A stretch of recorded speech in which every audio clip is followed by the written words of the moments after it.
All right, welcome in. We're your coaches for today. You're about to sit down at the cash flow board for the first time, and I bet you can feel it, right? That little buzz in the air. It's part excitement, part, uh-oh, what have I gotten myself into? Oh yeah, that's totally normal. We've seen it a million times.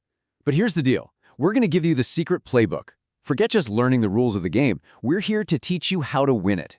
Okay, let's just cut right to the chase. Most new players think this whole game is about luck, hoping for a big deal card and just praying you dodge all the doodad expenses. And that is the #1 rookie mistake. The real secret is that winning has almost nothing to do with the cards you draw or how the dice land. It's all about the mindset you bring to the table before you even start. The game is won up here, in your head first. Exactly. So, our first session right now is all about mastering what we call the game before the game. This is the part where you take control of the only variable that really truly matters, your own psychology. Get this right, and I'm telling you, every single move on that board becomes clearer, sharper, and way more powerful. This quote might be ancient, but man, it is the absolute key to this entire game. Think about it. Every choice you make on the board, buying an asset, passing on a deal, paying down a loan, it all starts as a thought. If that thought is driven by fear, you will be a slave to the board's rat race. But if you master your mind, you master the game. It's that simple. You're in the driver's seat. You're the one calling the shots, not just reacting to whatever the board throws at you. And this chart just nails the two different paths you can take. On the left, you've got that scarcity mindset. That is what keeps you stuck, just running in circles on the board, barely getting by, just waiting for the next payday. But the column on the right, the millionaire mindset, that's your escape hatch. Instead of seeing limits, you start seeing opportunities everywhere. As they say in The 1 Minute Millionaire, this is all about shifting your focus. Money isn't the prize itself, it's the tool you use to buy your freedom from that rat race. You don't avoid risk, you learn to calculate it. Which brings us right to the biggest wall most new players hit: fear. The fear of landing on a doodad space and watching your cash disappear. The fear of buying a property that might not pan out. It can be absolutely paralyzing. And that fear isn't just about a game. It's about how we're all wired to handle money in real life. So let's really dig into that. This is such a core idea from The 1 Minute Millionaire. In this game, your biggest opponent isn't the player across from you. It isn't the bank.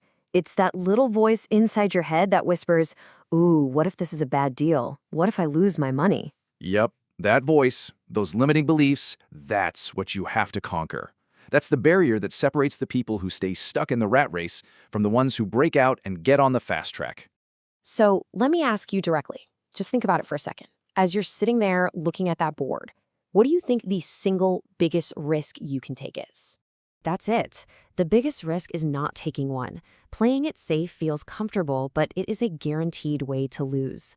The goal is not to avoid all risk, it's to get your fear under control so you can take smart, reasonable risks. That is how you buy assets. That's how you build passive income. Right, avoiding risk entirely means that you've forfeited your chance to win before the game even gets going. But let's be super clear about what taking a risk actually means. The game is going to throw some really tempting get-rich-quick cards at you. And as we learned from the richest man in Babylon, those are traps. They're nothing but shortcuts based on pure luck. What we're talking about are smart, steady investments. The little duplex that adds a couple $100 to your monthly cash flow. It's not flashy, but it's built on discipline. That's how you build real, sustainable wealth on the board. So you've got the right mindset dialed in. You're starting to manage your fear. What's next? This is where we shift gears from playing defense to playing offense. This is all about getting on the fast track. And the key word you need to know is leverage. Leverage is maybe the single most powerful concept in creating wealth, both in this game and in the real world. It's the art of working smarter, not just harder. I mean, think about it. In the game, your salary is earned through effort. But that passive income from an asset you bought, that's leverage. The asset is working for you, generating returns way beyond the effort it took to get it. So how do you actually put leverage into play? Well, this playbook right here is your roadmap.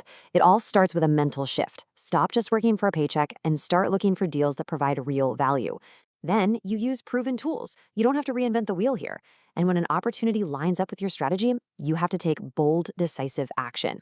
And that fourth step, it's the whole shebang, creating multiple income streams. Think about it. Your job is one stream. That rental property you buy, that's stream number 2. A small business card you pick up, stream number 3. Every single asset you buy becomes another lifeline, making you more secure and dramatically speeding up your escape from the rat race.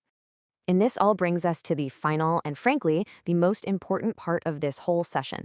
Because we're not just training you to win a board game, we're giving you the blueprint for your own financial freedom. The game board is just the practice field. And if you remember only one thing from today, please let it be this. This is the foundational rule from the richest men in Babylon. At least 1/10 of everything you earn is yours to keep. So in the game, every time you get a paycheck, before you do anything else, you pay yourself first. Put that 10% aside for investments. And this is not an expense. This is your seed corn. It's the capital you're going to use to buy your freedom. You have to make this a non-negotiable habit, both on the board and, well, off of it. So as you play, you're going to see some people get lucky draws. It happens. But over the long haul, the winners are the ones who make their own luck. They do it by saving consistently, by actually educating themselves on the deals, and by having the courage to act. Winning is a result of deliberate action and commitment, not a random roll of the dice. And that's as true in life as it is in this game. So we'll just leave you with this question. After the game is over, after the board is packed away and you've learned all these lessons in a safe place, what are you going to do? What's your first move tomorrow? How are you going to apply this mindset, this discipline, this understanding of leverage to your own life? Because that's when the real game begins. And now you've got the strategy to win. Good luck out there.